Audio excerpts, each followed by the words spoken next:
Hey guys, Oxy here. Today we're taking a look at Valorant patch notes 1.14. We got some big changes to Icebox, we got a few tweaks to Sage, and we have some new stuff coming to the item shop. First up, for the agent updates on Sage, the barrier orb can't be cast in the buy phase, and once fortified, the barrier no longer loses health over time. The barrier only starts to deteriorate a few seconds before it expires. Now, I checked this out in the practice range, and it looks to me like the cracks on the barrier that used to form as it lost health over time now do not form at all. The barrier still does have its usual time limit on how long it can be up. It's just that it does not lose health over time. It only loses health at the very end for a couple of seconds right before it's about to break. So you will see the cracks form at the very end, but that just means the wall is right about to break within the next few seconds. Devs say, overall, we've been happy with how the fortified barrier has been playing, but wanted to make some changes to prevent the mitigation of the fortifying counterplay while rewarding Sage players that successfully fortify their walls.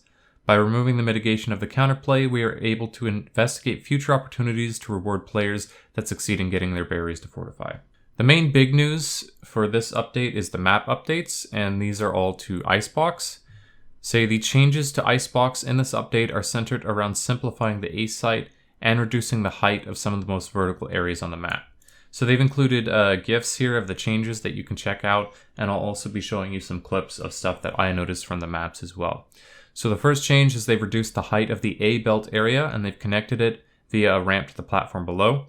This puts the upper A belt area more in line with the rest of the verticality in the site, and acquiring targets up top also requires less vertical movement of the crosshair. This is a really big one. I think that this is one of the main problems with Icebox, which was that it had too much verticality, or not necessarily too much in terms of quantity, but the verticality in the map was just too high, especially on this A site with the super tall belt up top.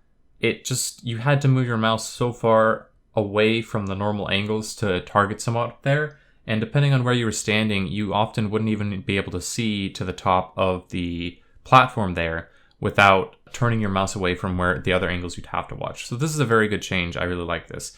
And there's a couple other things that I did notice, and I'll give you my thoughts on those at the end of this section once we've covered all the changes. Also in this area, they've added a see-through gate here that can't be passed from the ground level. And they say that pathing should hopefully be more predictable from attackers approaching the site and defenders retaking the site. So this gate that you see here, you'll be able to shoot through it.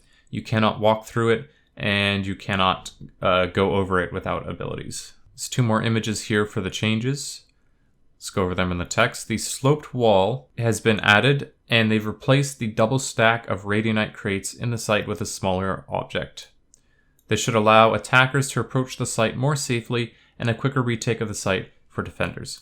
So a couple of things to go over with this A site. The first thing I noticed is that the removal of these boxes on the actual site itself now means that you cannot access the ventilator box that you would normally stand on to get an angle deep into the entry without using abilities. So it used to be you could jump from the upper nest area to the boxes to the ventilator. Now you can't do that, and you need an ability to reach it. So that's actually a huge change. The thing that they replaced it with by itself doesn't seem to provide any cover that I could see, even when crouching. So the main change I think here is that ventilator box is now way less accessible to the defenders, which is probably a good change in my opinion. That's less angles that the attackers have to clear and worry about as they're coming in. Now, another big change that I noticed is that because of the fact that they've added a ramp leading up to the very tall area at the back of the site where the attackers enter, you can now access that loft area without needing any abilities. And the way that you do this is you take the zip line halfway across, you jump off onto the balcony, and then you can take the ramp straight up, and now you're almost in the attacker's spawn. So I think this is an interesting change because it promotes very aggressive play from the defenders. It promotes defenders pushing up and taking control of that area. But it also just smooths out the access to the areas, and it makes it so that it's less congested. Previously, you'd have to use at least one ability minimum to get up on top of there. And often if you didn't use the zipline, you'd have to use two to even reach the top of that ginormous platform. So again, I think this is a really good change. You still have to use some abilities to get around depending on what you want to do, but it's now possible for someone with no movement abilities to flank all the way up onto the top of that area. One other small thing I noticed is that you can also stand on top of the gate that they added, which is pretty cool if you want to get a really sneaky off-angle spot. I don't think it'll be super meta, but it's just something to keep in mind as you're roaming around that area. Now the last change that they made to the A site is they added the sloped wall as you're pushing through the choke point where the orb is. This is a really simple but really effective change. What this does is previously that was a tight right angle in that corner. And so if you were an attacker pushing, it would be very difficult to clear that area because you would have to clear the angle on the right and almost simultaneously the angle on the left. It wasn't quite a 50-50 angle because you did have a tiny bit of room to peek up and clear the right angle first.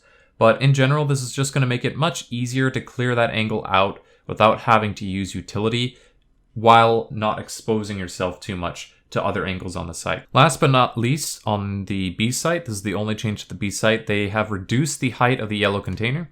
They say this allows the top of the container to be fully cleared from several angles, as well as reduces the amount of crosshair displacement required when aiming at targets on top of the container.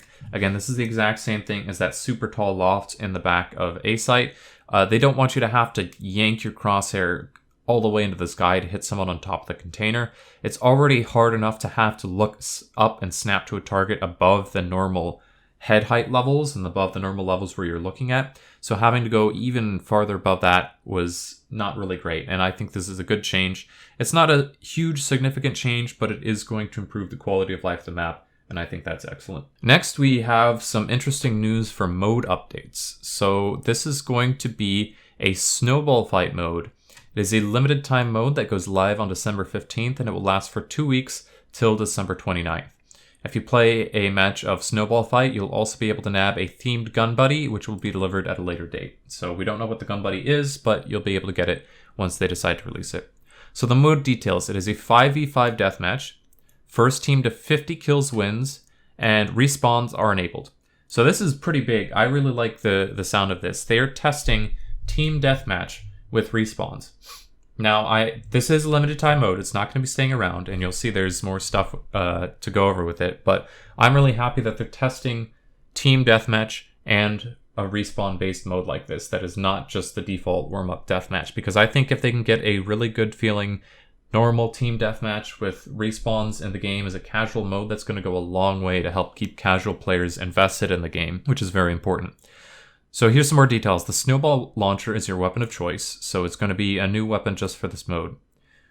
And it says Killjoy has rigged a custom version of Brimstone's Molotov launcher, so I'm guessing it's going to look like the Brimstone's Molotov, and it's probably going to have the same arc and projectile speed. It's going to shoot projectile-based snowballs. They have travel time and an arc. So again, I think they're just reusing the physics from Brimstone's Molly. You get infinite snowballs. And you get power-ups, so there are gifts spawned around the map. Sometimes a portal appears and gifts come pouring out. Each gift contains a power-up when opened. You shoot them to open them. And you can only have one of each power-up at a time, so make sure to share with your teammates. So this is not going to be like the power-up orbs in Spike Rush. If you die, you drop your power-ups and someone else can snag them, okay? So here's the gift types. This is for the power-ups. You get Rapid Fire, fire even faster. Grow Ball, grows over time while traveling in the air, so it's probably easier to hit stuff. Ricochet for trick shots, skates for mobility, so you can move around more quickly, and you can jump higher. I'm curious to see if it'll have like movement deceleration like Lucio in Overwatch, if it'll feel like that or if it'll just straight up be faster. We have some competitive updates. The rank distribution has been updated to make it easier to climb out of lower ranks. So I'm a little confused by this one because they don't give us any details on what they actually changed. They just say it should be easier to climb out of the lower ranks. And I've seen a lot of people saying the rank distribution has been skewed much lower this season. I'm really not sure what's going on here, but it sounds like good news if it is easier to climb in the lower ranks, because that's something a lot of people are complaining about. The Act Rank badge display has been re-enabled on in-game player cards. Performance issues such as hitches have been fixed along with on-death performance optimizations. Personally, I really wish they would give us an option to hide our Act Rank badge display, or even to turn off Act Rank badge displays for everyone so you don't see other people's Act Rank badges as well. That's just something I don't really care to have on my screen when I'm in the match. I'd rather just not know or not have the option to know what everyone's Act Rank is. It doesn't really matter. It's not important to the outcome of the match, and it's just something that will make people toxic and tilt a lot of the time. The career page, the match history, and act ranks have been split out to their own specific sections, and you can still view both your friends' match history and act rank progress. So they just updated the UI a little bit. Store updates. Check out our newest feature with the introduction of the Night Market. Each player will get 6 chances to receive a random select, deluxe, or premium weapon skin at a discount, and this opens December 10th. And from the description, it sounds to me like this is pretty much exactly the same system as the My Store in League, where they give you a selection of items on a discount for the season or the event or whatever. I'm not sure how long the rotation will be for these, but I imagine it's going to be almost exactly the same system. We also have some social updates. The requirements to unlock competitive play have been changed from play 20 unrated matches to win 10 unrated matches. We hope this will lower the amount of AFKs and inting we see in unrated games caused by players rushing to unlock rank mode. I imagine it will. That is great change, well needed. So overall, I think this looks like a great patch. I like all the changes they made to Icebox. I like the look of the changes they made to Sage. I like the look of the new mode. I'm glad that they're testing out Team Deathmatch and Respawn modes. And we got a few other quality of life updates as well, especially to the shop. So super happy to see this update. Not a lot of agent balance changes this week. That's fine with me. They're focusing on polishing up Icebox, which definitely needs it, and hopefully these changes work out really well. Let me know what you guys think of this patch in the comments. Are you excited for the changes to Icebox? Do you like Icebox? Have you been enjoying it? I personally haven't been able to play it that much, so I'm interested in seeing how my opinion of the map shifts after these new changes. Hope you guys enjoyed. Once again, my name is Oxy, and I'll see you guys in the next one.